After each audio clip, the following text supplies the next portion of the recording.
Ipinagdarasal ka ni Jesus. Be blessed tuwing Huwebes. Ako po si Father Fiel Pareha. Tara po at magkapit pandasal na tayo.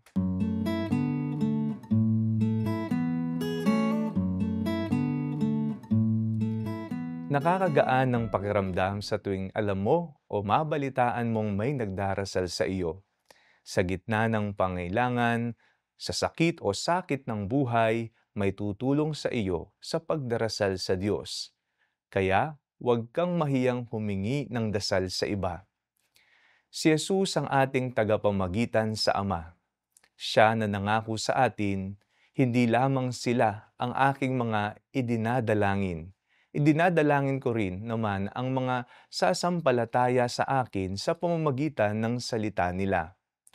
Higit sa ating mga personal na kahilingan ay ang pagdarasal niya sa atin ukol sa pagkakaisa. Alam niya na may hidwaan, dibisyon, digmaan at pagkakawatak-watak na magaganap sa kanyang mga tagasunod at susunod sa kanya. Dagdag niya, idinadalangin ko na sila ay maging isa. Ama, tulad mo na sumasa akin at ako ay sumasa iyo. Idinadalangin ko na silang lahat ay maging isa sa atin. Kaisa natin ng Diyos sa lahat ng bagay at palaging nais ng Panginoon na makasama tayo hanggang sa kahuli-hulihan ng panahon. Sa kanyang pagdarasal sa atin ay ang ating namang pagbubukas loob at pagbabalik loob sa Kanya.